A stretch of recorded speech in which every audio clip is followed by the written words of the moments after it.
نحمدہ ونصلی علی رسولہ الکریم اما بعد فاعوذ باللہ السمیع العلیم من الشیطان الرجیم بسم اللہ الرحمن الرحیم فیتعلمون منہما ما یفرقون به بین المرء وزوجہ سبحان ربک رب العزۃ عما یصفون وسلام علی المرسلین والحمد للہ رب العالمین۔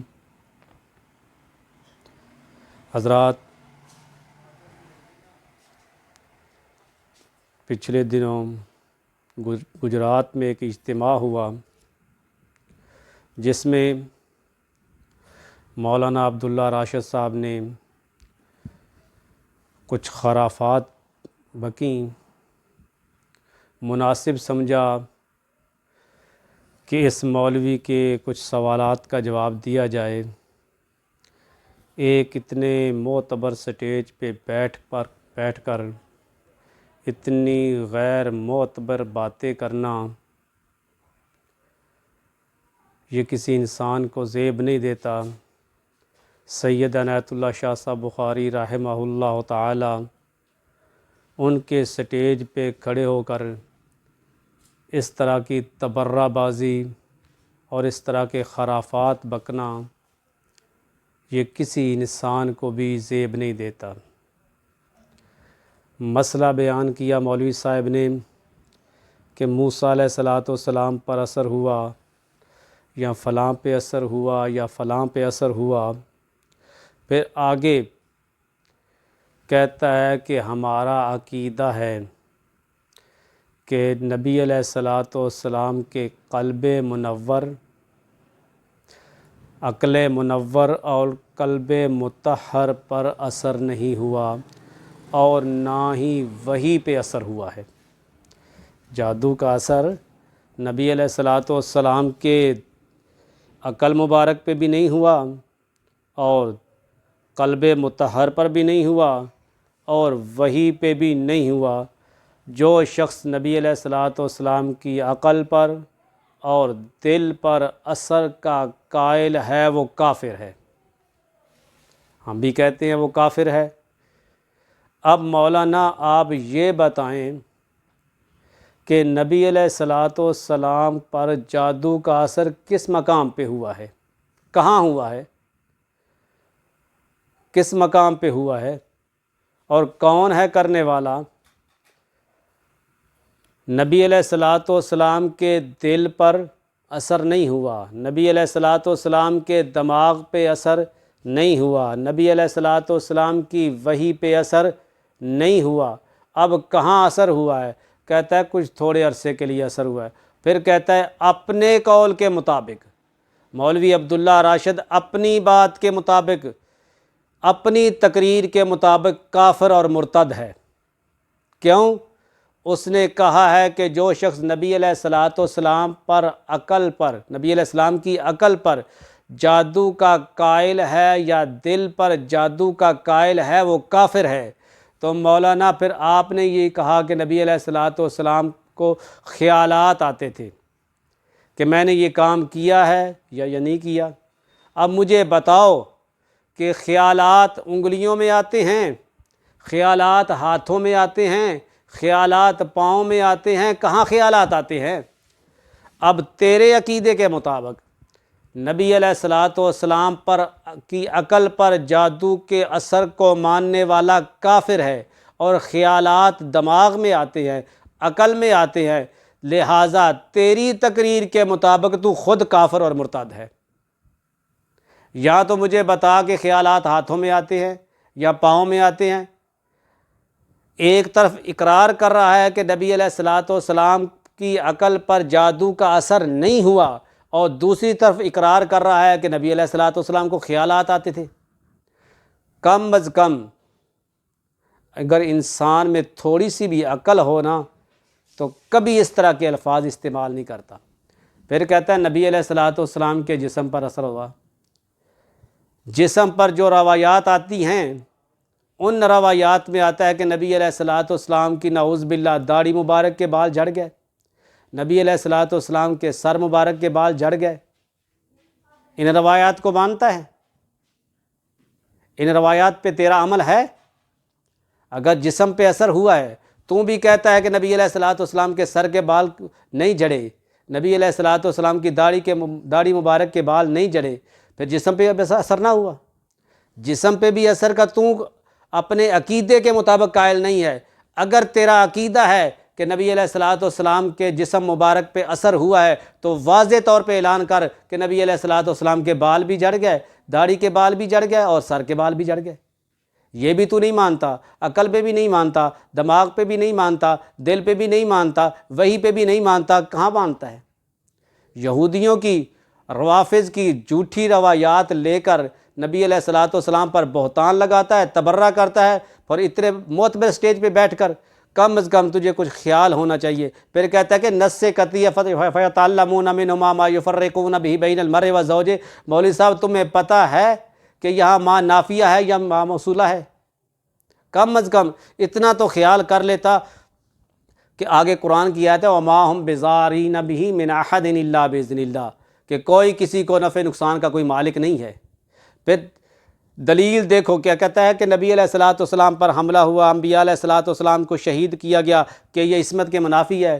اللہ کے بندے، یہ ما تحت الاسباب ہے، یہ ما فوق الاسباب نہیں ہے۔ اب یہ تو کہتا ہے کہ یخیل الیہ من سحرہم انہا تسعی، کہ موسیٰ علیہ الصلوۃ والسلام کے خیال میں آیا مجھے یہ تو بتا، جادوگروں نے موسیٰ علیہ الصلوۃ والسلام پر جادو کیا تھا؟ انہوں نے تو رسیوں پر جادو کیا، انہوں نے ان چھڑیوں پہ جادو کیا تھا، انہوں نے موسیٰ علیہ الصلوۃ والسلام پر جادو کیا ہی نہیں تھا۔ باقی رہی یہ بات، ان کے جادو کو قرآن نے کفر نہیں کہا، جادوگر کہا ہے۔ ان کے جادو کو قرآن نے صنعوا سے تعبیر کیا ہے، صنعت سے تعبیر کیا ہے۔ صنعت کا کیا معنی ہے؟ ہاتھ کی کاریگری، اور اسی کو شیخ القرآن مولانا غلام اللہ خان رحمہ اللہ تعالیٰ نے بھی ذکر کیا ہے کہ انہوں نے رسیوں پر اور ان چھڑیوں پر پارا لگایا ہوتا، فراڈ بازی کی ہوئی تھی، جس کی وجہ سے وہ حرکت کرنے لگیں۔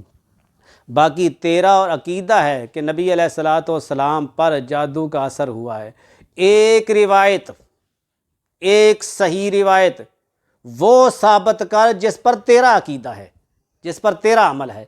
اگر تیرا عمل بھی بخاری والی روایت پہ نہیں ہے، تیرا عمل بھی باقی روایات پہ نہیں ہے، تو پھر کیوں تبرہ کرتا ہے؟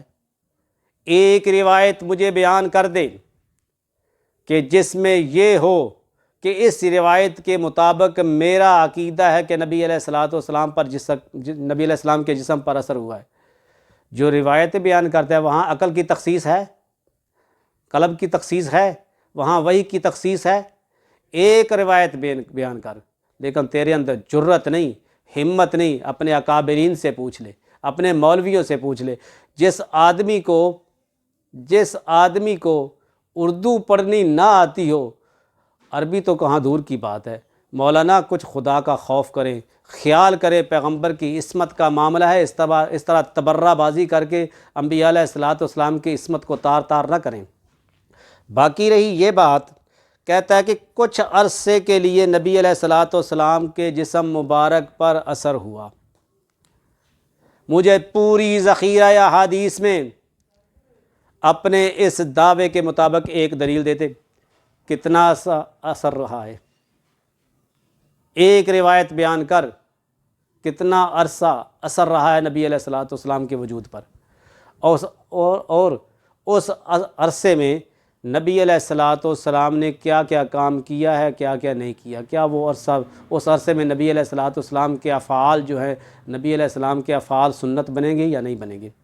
باقی مولانا جو روایت آپ نے بیان کی ہے خطبے میں، اس کا ترجمہ بھی آپ نے نہیں کیا، اور جھوٹے بہتان لگاتے ہو مفکر اسلام، مجاہد اسلام، غازی اسلام، مناظر اسلام علامہ مفتی منیر شاکر پر۔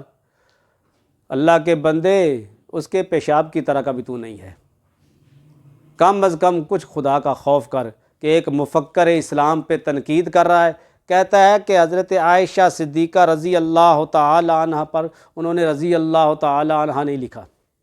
مولانا میں آپ کو دکھاتا ہوں کہ کتنے مقامات پر حضرت عائشہ صدیقہ کو رضی اللہ تعالی عنہ کہا ہے انہوں نے۔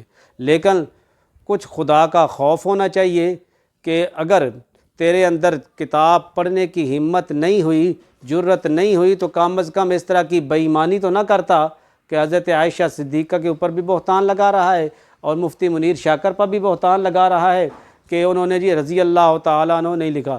دیکھ صفحہ نمبر 204 اور 194 اور 195 انہوں نے لکھا ہے کہ حضرت عائشہ صدیقہ رضی اللہ تعالی عنہ۔ اب میں آپ کو بتاتا ہوں، یہ دیکھ صفحہ نمبر 174،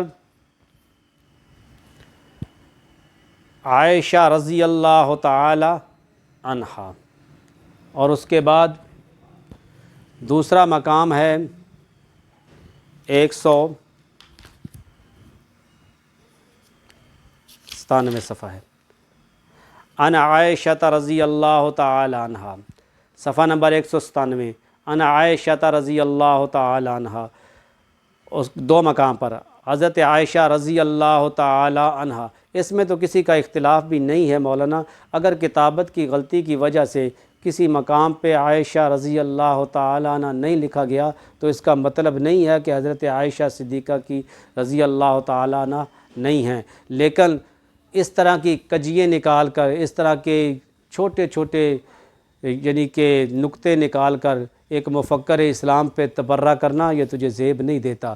باقی رہی یہ بات، تم نے کہا ہے کہ دیکھو جی مولانا مفتی منیر شاکر صاحب نے لکھا ہے کہ صفحہ نمبر 100 پر کہ قرآن کی چوری، کہتا ہے انہوں نے یہ ہیڈنگ دی ہے اور لکھا ہے کہ مصنف کا نظریہ، جو ہیڈنگ ہوتی ہے نا، یہ مصنف کا نظریہ ہوتا ہے۔ یہ کہاں سے کا قانون ہے؟ اگر خدا تجھے ہدایت دے، خدا تجھے سمجھ عطا فرمائے تو صفحہ نمبر 92 سے آپ پڑھتے، مفتی منیر شاکر صاحب نے ایرانیوں کی خباثتیں ذکر کی ہیں کہ انہوں نے قرآن میں چوری کرنے کی کوشش کی، جس طرح انہوں نے قرآن کو نعوذ باللہ یعنی چوری کی ہے قرآن میں، اور قرآن کو یہ کہا ہے کہ یہ تحریف شدہ لوگوں کی کتاب ہے، اسی طرح لیکن قرآن میں وہ چوری نہ کر سکے۔ ان کی خباثتیں ذکر کر رہے ہیں ایرانیوں کی کہ انہوں نے یہاں لکھا ہے، ان کی خباثتیں ذکر کر کر کے آگے فرماتے ہیں کہ جس طرح انہوں نے قرآن میں چوری کرنے کی کوشش کی اور ایرانیوں نے لکھا ہے کہ قرآن نعوذ باللہ صحیح کتاب نہیں ہے، لیکن قرآن میں بے ایمانی نہیں کر سکے، انہوں نے احادیث میں بے ایمانی شروع کر دیں اور احادیث میں انہوں نے چوری کرنی شروع کر دی، اور اس میں وہ کامیاب ہو گئے ہیں کہ بہت ساری ایسی روافض نے اپنی طرف سے روایات لکھ کر کتب احادیث میں شامل کر دی ہیں، وہ بیان کر رہے ہیں تو الٹا مولانا مفتی منیر شاکر صاحب پہ تبرہ کر رہا ہے۔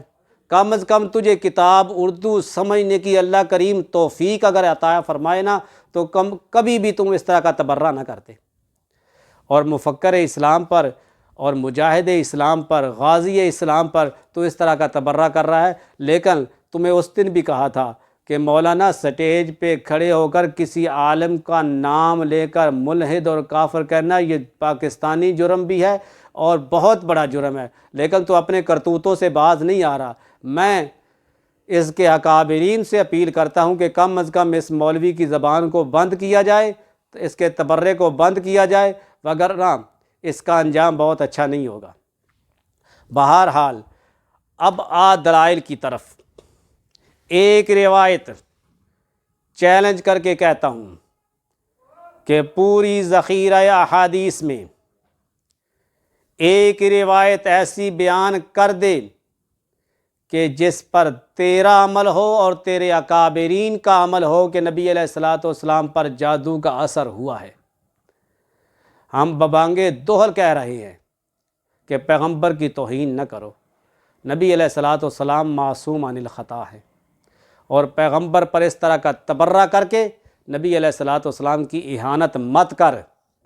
پھر کہتا ہے کہ جادو کا انکار کرنے والا معتزلہ ہے، تجھے حیا نہ آئی کہ امام ابو حنیفہ نے انکار نہیں کیا، امام ابو بکر جساس نے انکار نہیں کیا کہ جادو کی کوئی حقیقت نہیں، جادو کا کوئی اثر نہیں ہے، تو معتزلہ کس کو کہہ رہا ہے؟ کم از کم اپنے کرتوتوں کو چھپانے کے لیے تو اکابرین پہ بہتان لگا رہا ہے۔ اتنی تو تجھے حیا ہونی چاہیے، شرم ہونی چاہیے کہ اتنے بڑے سٹیج پہ کھڑے ہو کے تم تبرہ کس پہ کر رہے ہو، بکواس کس پہ کر رہے ہو؟ اپنی زبانوں کو لگام دو۔ اگر ہماری زبانیں کھل گئیں تو تمہارے اکابرین کبھی بھی بچ نہیں سکیں گے۔ اس لیے میں اب جو زندہ اکابر ہیں ان کی بات کر رہا ہوں کہ اس کی زبان کو لگام دیا جائے، اس طرح کے تبرہ نہ کیا جائے۔ اگر کسی میں جرت ہے، ہمت ہے، طاقت ہے تو ہمارے مقابلے بھی آئے، اپنے امیر سے لکھوا کے لے آؤ کہ ہماری شکست پوری جماعت کی شکست ہوگی۔ ہم اپنے امیر سے لکھواتے ہیں، اگر ہماری شکست ہوئی تو پوری جماعت کی شکست ہو جائے گی، لیکن سامنے آنے کی توفیق نہیں ہوئی۔ اب میں ایک اور بات کہہ دیتا ہوں، اب میں مناظرے کا چیلنج بھی کر رہا ہوں اور مباہلے کا چیلنج بھی کر رہا ہوں۔ اگر تمہارے اندر ہمت ہے، طاقت ہے، اپنے اکابرین سے لکھوا کے لے آ اور اپنے اکابرین کو کہہ دے کہ یہ ہمارا مناظر ہے اور اس کی فتح شکست ہماری فتح شکست ہوگی۔ میں اپنے امیر سے لکھوا لیتا ہوں کہ ہماری شکست ہم پوری جماعت کی فتح شکست ہوگی، لیکن تیرے اندر اتنی ہمت نہیں ہے۔ اگر ہمت نہیں ہے نا تو اس طرح کی باہر دور دور جا کے تبرہ کرنا سے رک جا اور پیغمبر علیہ الصلوۃ والسلام کی اہانت کرنے سے باز آ جا، وگرنہ ہمیں روکنا بھی آتا ہے۔ اگر اس طرح کی تبرہ بازی کرے گا تو تیری زبان انشاءاللہ العزیز کھینچ لی جائے گی۔ سمجھ آ گئی؟ باقی رہی یہ بات، اگر تیرے اندر جرت ہے، ہمت ہے تو ہمارے سامنے آ کے مقابلہ کر۔ کہتا ہے غلام محمد پرویزی کے بارے میں بھی انہوں نے کہا کہ وہ بھی جادو کا انکار کرتا تھا۔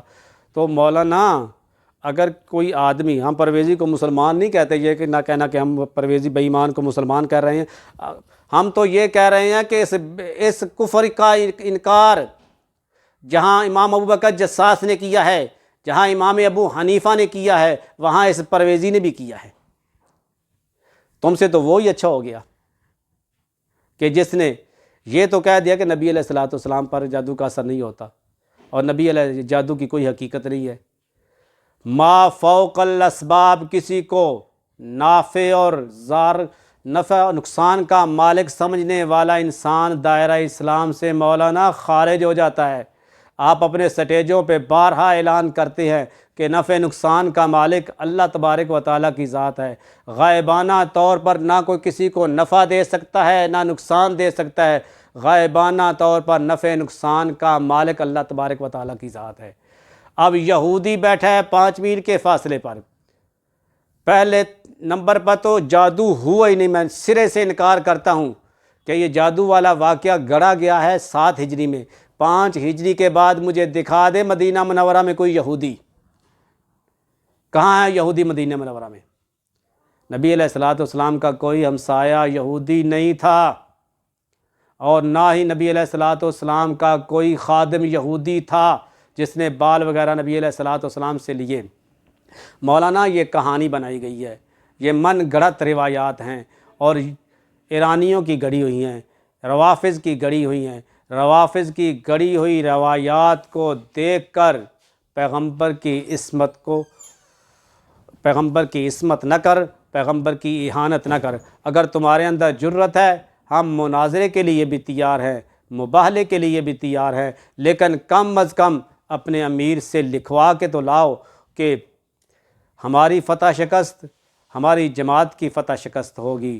ہم اپنے امیر سے لکھوا کے لاتے ہیں کہ ہماری فتح شکست ہماری جماعت کی فتح شکست ہوگی، لیکن اس طرح کا تبرہ، اس طرح کی بکواس کرنا سٹیجوں پہ کھڑے ہو کے، یہ کسی انسان کو زیب نہیں دیتا۔ باقی میں علماء سے اپیل کرتا ہوں، جس کے سٹیج پہ کھڑے ہو کر تم نے تبرہ کیا، ان علماء سے اپیل کرتا ہوں کہ کم از کم اس مولوی کی زبان کو لگام دیا جائے۔ اگر نہ لگام دیا گیا تو پھر ہماری ہٹ لسٹ میں یہ مولوی عبداللہ راشد نہیں ہوگا، اور بھی بڑے بڑے اکابر ہوں گے۔ اس لیے ہم یہ کہتے ہیں کہ باز آ جاؤ، اگر تمہارے اندر کوئی ہمت ہے، جرت ہے تو ہمارے سامنے آ کے بات کرو۔ اس طرح دور دور بکواسات کرنے سے انسان کی عزت نہیں ہوتی بلکہ اہانت ہوتی ہے۔ بہرحال میں اتنا کہوں گا کہ آج کے بعد اگر تمہیں اردو پڑھنا نہیں آتا تو سمجھ لے کسی اردو پڑھنے والے سے، اگر تمہیں کتاب کی سمجھ نہیں نہ آتی تو کسی سمجھدار سے کتاب کو سمجھ لے، پہلے سمجھ، اس کے بعد بات کر کہ مصنف اس سے کیا بات واضح کرنا چاہتا ہے، کس بات کو ثابت کرنا چاہتا ہے۔ باقی رہا یہ بات، جو شخص قرآن کی تحریف کا اقرار کرتا ہے ہمارے نزدیک وہ کافر اور مرتد ہے، اور جو شخص احادیث صحیحہ کا انکار کرتا ہے وہ شخص بھی کافر اور مرتد ہے، اور جو شخص پیغمبر کے ذمہ بہتان لگائے وہ بھی دائرہ اسلام سے خارج ہے۔ اس لیے میرے بھائی میں یہی کہتا ہوں کہ کم از کم پہلے کتاب کو پڑھ، اس کے بعد تنقید کر۔ اگر کتاب کی سمجھ نہیں آتی تو کسی سمجھدار سے سمجھ لے، سمجھ آئی؟ باقی یہ بات رہی کہ تم نے یہ کہا ہے کہ فلاں مقام پہ، باقی مجھے یہ قانون بتا کہ جو مصنف کی ہیڈنگ ہوتی ہے وہ مصنف کا کہاں نظریہ ہوتا ہے؟ اس نے تو ایرانیوں کی باتوں کو ذکر کیا ہے، ان کے قولوں کو ذکر کیا ہے کہ اپنی بات کو انسان ثابت کرنے کے لیے غیر کا بھی حوالہ دے سکتا ہے، لیکن جہاں ہم نے امام ابو بکر جساس کا حوالہ دیا، جہاں امام ابو حنیفہ کا حوالہ دیا، جہاں بڑے بڑے اکابرین کا حوالہ دیا، وہاں ہم نے مخالفین کے حوالے سے بھی ثابت کیا ہے کہ نبی علیہ الصلوۃ والسلام کی ذات اقدس پر جادو کا اثر نہیں ہو سکتا، نہ ہوا ہے۔ اور یہ بات تم نے بھی مانی ہے کہ نبی علیہ الصلوۃ والسلام کے دماغ پر، دل پر اور وحی پر اثر کو ماننے والا کافر ہے، لہٰذا اپنی تقریر کے مطابق تو خود ہی کافر بن گیا۔ کیوں؟ خیالات انسان کے ہاتھوں اور پاؤں میں نہیں آتے، دل و دماغ میں خیالات آتے ہیں۔ اگر خیالات جادو کی وجہ سے آئے ہیں پھر جادو کا اثر دماغ پہ بھی ہو گیا، جادو کا اثر دل پر بھی ہو گیا، اور تو یہ کہتا ہے کہ دل و دماغ پہ اثر کو ماننے والا کافر ہے۔ تیرے نظریے کے مطابق تو خود کافر بنتا ہے، مسلمان نہیں بنتا۔ یہاں اپنی بات سے رجوع کر۔ باقی جسم پر اثر کا قائل تو کہتا ہے، وہ مجھے بتا جسم کے کس حصے پر اثر ہوا ہے، کتنا عرصہ اثر ہوا ہے، یہ میرا سوال تیرے اوپر باقی رہے گا۔